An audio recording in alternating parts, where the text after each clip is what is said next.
Hello, everyone. We are diving into the migration history of the largest body of Israelites in the world, the group preponderantly called the Igbo people today, but who would traditionally address themselves as the Ibiri people. We would refer to older Igbo people as Ibiri, Oki Ibiri. If they are men, if they are women, we would call them Ibiriachi. If they are children, we would call them Ibirinta. What I'm getting into at this present time is their migration history, and I'm starting from the strand that discusses how an Eri left Israel, passed through what we would call Africa at present, and then found an Israelite settlement in what I would appropriately call the Hebrew republics today. When did Eri leave Israel?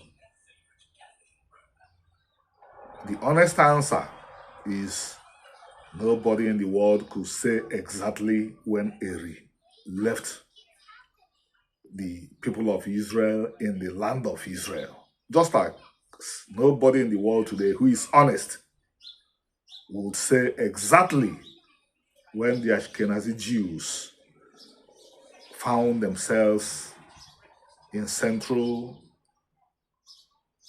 upper part of northern Europe, or when the Sephardi Jews first found themselves in what we know as Spain and Portugal today. Anybody that is giving you specific dates is not being honest. And the way we do history is we are totally honest about it. So we found an Eri in the territory that belongs traditionally to the Ibri people in the post-colonial state called Nigeria presently. And Eri was there. He was an Israelite. He was one of the ancestors of these people that everybody calls the Igbo people today, but whom I have said that they call themselves the Ibiri people. You would find the descendants of this area primarily in the territories called Aguleri, Umuleri. They retained the name of this ancestor. And by the way, this ancestor himself left something that people have interpreted as a memorial to his own father. There is an ancient structure in one of these clans that their names are prefixed with Eri. I think it's Aguleri to be exact. This ancient structure is called Obuga. And this makes us to think, to infer, that the particular Eri that migrated to what we call Igbo land that appropriately should be called the Hebrew republics was connected to Gad. Gad was one of the sons of Jacob. If you relate Ga to Gad, you might be looking at an Eri who was connected to that fifth or sixth son of the eponymous ancestor of the Israelites called Jacob. There are other Israelite ancestors too who ended up in the Hebrew republics. There are more Levites among the Igbos today than among the Ashkenazi, the Sephardi, the Mizrahi. There are more Levites among the Igbos. And they retained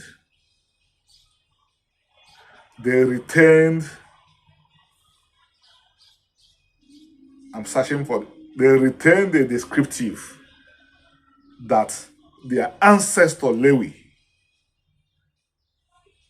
got from his own father, Jacob. after Simeon and Levi had fell upon the Shechemites and decimated these people for raping Diana, their sister, their father, unhappy that they had given cause to the Shechemites to wipe out his own family, told Levi and Simeon that they would have no land in Israel. The chief clan, the chief republic of the Levites among the Ibiri people is the community called Nri, or fully Agukunri. It goes by the name, it goes by the moniker Nri Enweho Ana. Nri has no land. Why? Jacob told Levi that he would have no land in Israel. Ultimately, the scribes of Israel let us know that God endorsed that position that their father Jacob had allocated to Levi. I repeat, Jacob told Levi, I'm going to scatter you in Israel. You are not going to have any specific land. God endorsed it when God took the Levites out of the Israelites, turned them into the priestly class, and told them, you shall have no land in Israel.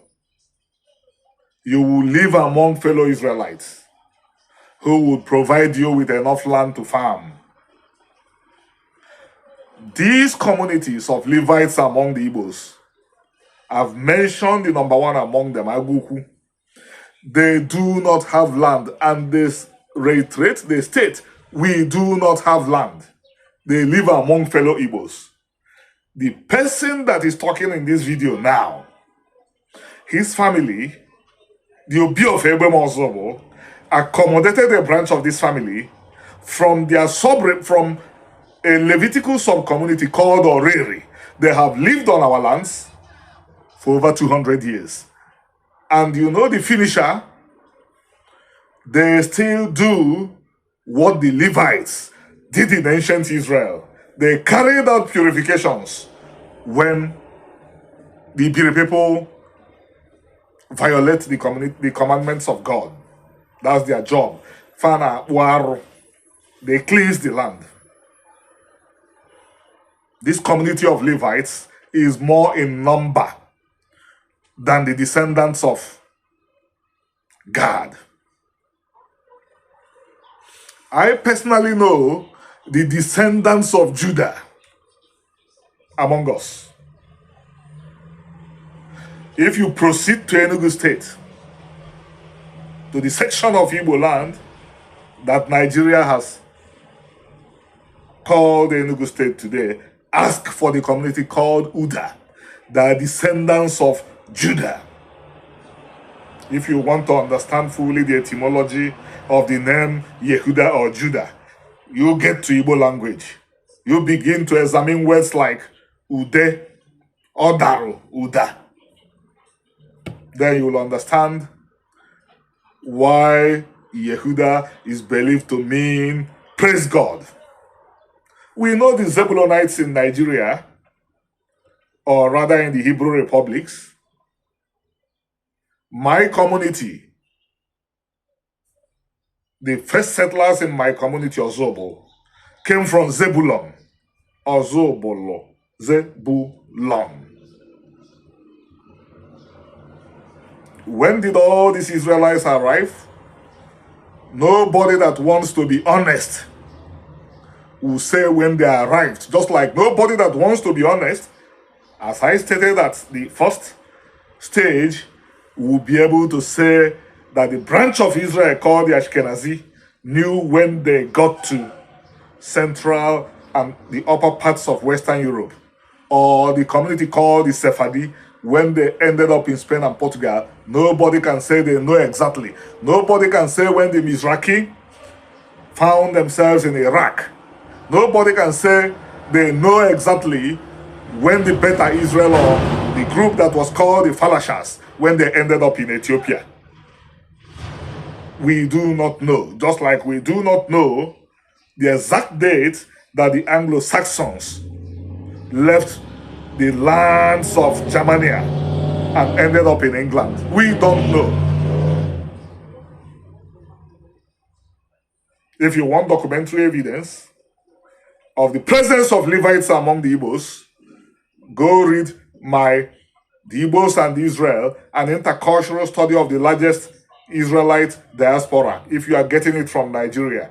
But if you want to get it from Amazon, look for the version called The Igbos and Israel, an intercultural study of the largest Jewish diaspora. And then you want to get it in literature because you don't want to read hard stuff, read the book Things Fall Apart, which Achebe wrote as a Christian. But nevertheless, he captured a core Igbo tradition, which happened to be a core Israelite tradition. Cleansing of the land. If an Igbo took his life, he has committed what Igbos understand to be aru, that is abomination, which interestingly is one of the words that Hebrew language has for abomination as well. That Igbo will not receive a burial. That Igbo will not be mourned. This is an ancient Israelite practice. The neighbors of the Hebrews or Igbos in Nigeria, or Ibiri in Nigeria, the Yoruba, see suicide as something that is even commendable sometimes. This is opposite the way that the ancient Israelites saw it. This is opposite the way the Igbo people see it. According to the Igbos, it is abomination. I mean, suicide. While to the Yorubas, it is acceptable for somebody to take his life sometimes. I have given you an account of at least 3 migrations of Israelites into the territory that we know as Igbo land today, but that should appropriately be called the Hebrew Federations. If this is helpful, let me know. Thank you.